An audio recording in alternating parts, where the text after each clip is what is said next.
Trump spent his time doing three things: golfing at Mar-a-Lago, announcing his latest set of tariffs that will cost families $3,800 more a year and that are so chaotic and far-reaching that they included retaliatory tariffs on a remote island inhabited only by penguins.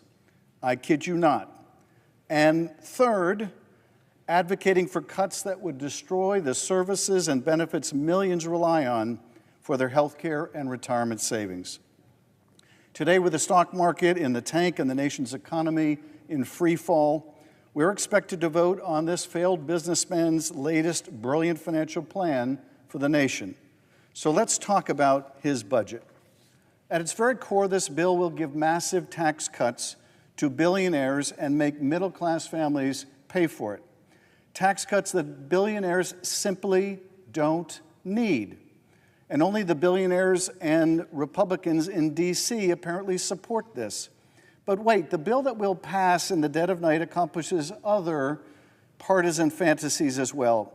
It takes away health care and goes after the heart of Social Security. It is the same old playbook. Billionaires win and families lose. And lest we forget, it's the exact same playbook that they ran in 2017. So how exactly is this a win for billionaires? 2/3 of all of the benefits in this bill go to the super wealthy and corporations. 2/3.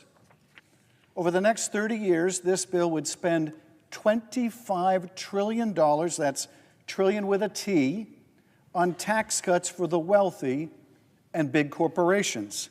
It would add $37 trillion to the debt. $37 trillion. That will double the nation's debt. Double it. It will also, by the way, hand tens of millions of dollars to Elon Musk just in the next few years. So he makes out like a bandit.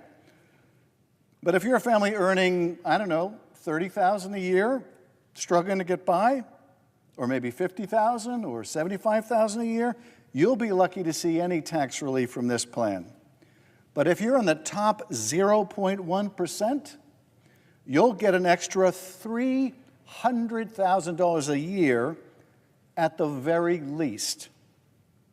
For every dollar that would go to people waiting tables or teaching at a preschool, someone in the top 0.1% would get over $52,000. That's $52,000 for every dollar that someone waiting tables or teaching at a preschool will get.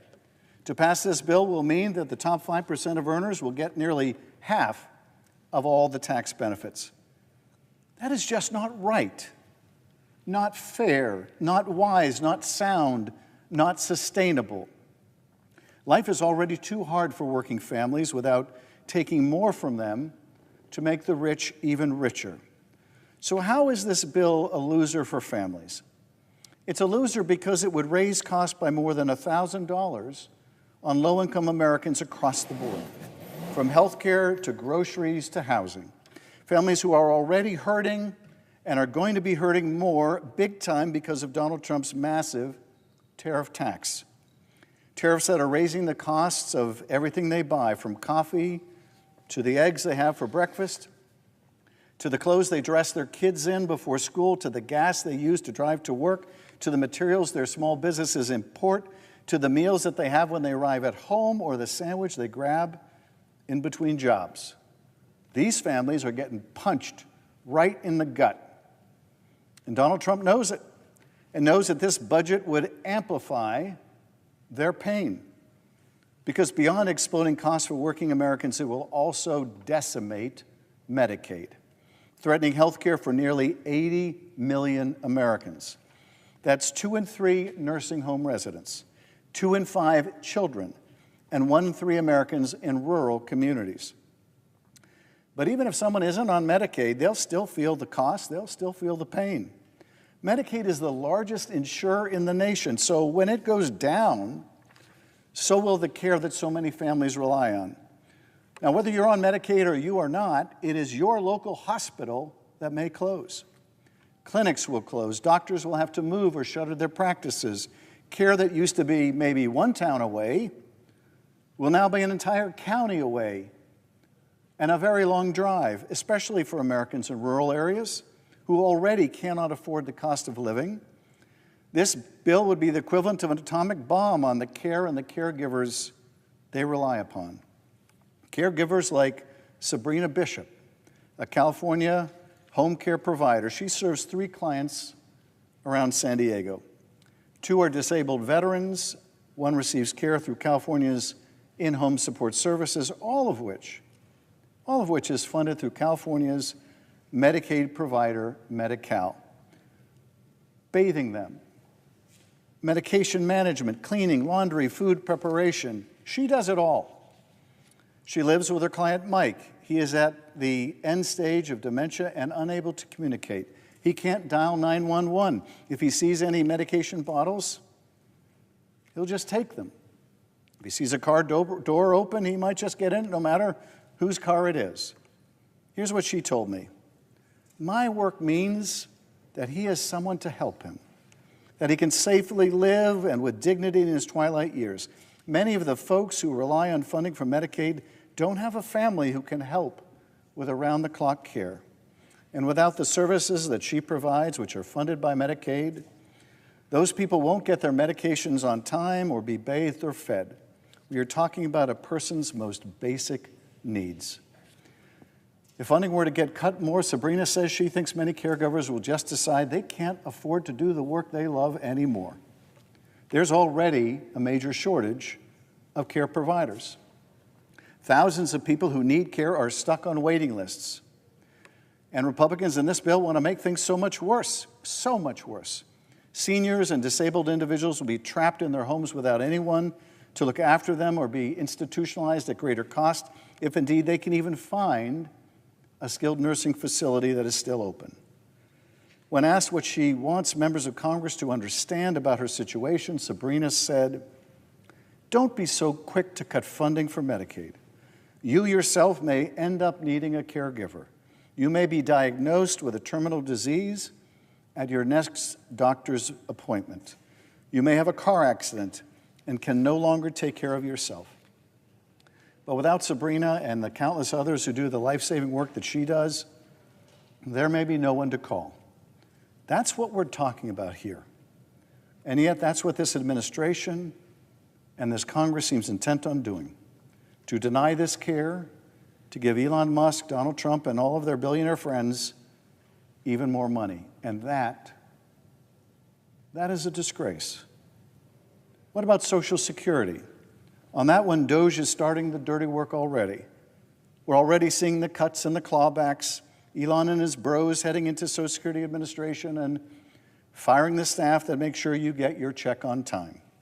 They have plans to close 26 Social Security offices this year alone. They're cutting phone services and pointing seniors to online options that are often unreliable and inaccessible, and if we're being honest, something that not all seniors are able to do. But this is their plan. They're taking a program focused on helping seniors and then turning around and removing all the tools seniors use to get the help that they need. And they're not hiding it. They're celebrating it. Donald Trump's co-president, Elon Musk, went on Joe Rogan to say that Social Security was, quote, the biggest Ponzi scheme of all time. The billionaire Secretary of Commerce, Howard Lutnick, said that his mother-in-law wouldn't even notice or care if her check didn't arrive, that only fraudsters would complain if their check didn't arrive on time or at all. And Donald Trump himself, who stood in front of Congress and delivered an address so riddled with false claims about Social Security that it was impossible to disguise his true intention. And that is to sow mistrust, broad mistrust, so they can come for it all, so they can slash it and leave seniors in the lurch, so they can privatize it. That is their plan for much of the federal government. First, they cut the staff, then they cut the services, and finally they say, it doesn't work. It doesn't work. Privatize it. Let the billionaires run it. Put it in the market. What could possibly go wrong? Have you seen the market lately? leaving your hard-earned benefits to the whims of the stock market that Donald Trump has so recently destroyed, plunging millions of seniors into poverty. That is their plan, all for a few more bucks in their pockets. It is up to each of us to stop them, to protect Social Security and Medicaid. But I want to talk for a moment, not to my colleagues here in this fancy building, but to you at home. Whether you're in California or anywhere else in the country, I want to talk to you. Right now, I'm standing on the floor of the United States Senate. In just a few hours, we will be voting on a budget resolution that sets the framework for government funding. Now, that may sound wonky or unimportant, complex and complicated, but I want to cut through the noise and speak to you about exactly what this will do. In the simplest terms, it will make your life more expensive, make your health care more inaccessible, and sow the seeds to slowly destroy or privatize Social Security. It will do these things because Donald Trump and Elon Musk do not care about you. They don't care about you. They care about Donald Trump and Elon Musk. They care about their billionaire buddies. They care about their bank accounts. They don't care about you or the fact that whether you can afford a home or you can't afford a home, whether you have the money to take vacation days that you have saved up, whether you can afford to take your kid to the hospital, whether you have to drive 2 or 3 hours to the nearest hospital. They don't care. They don't care if you're paying $6 for eggs, $5 for a gallon of gas, or depending where you live, maybe a lot more. They may say they care about those things, but this, their bill that we're about to vote on, says otherwise. This bill in my hand is evidence they don't care about you. They could care less about you. Now, it's easy to feel hopeless and powerless right now. That's their goal. That's how they want you to feel. They want you to look at the remnants of your retirement savings and the closing of hospitals and the destruction of small businesses and the decimation of schools, and they want you to feel discouraged, to look at the wreckage and say, well, I guess they're right. Maybe none of it does work. Because they want to break it all in pieces. When they tear things down that you rely on instead of building them up, they want to turn to you and say, see, none of this is working. Medicaid isn't working and Social Security isn't working because they broke it, because they're breaking it. And then comes the final step. That's when they sell it all for parts, where they sell off the Social Security you paid into for your whole life, when they destroy the health care that you and your family rely on. So you're forced to pay for private insurance that costs more and helps you less. That is their plan.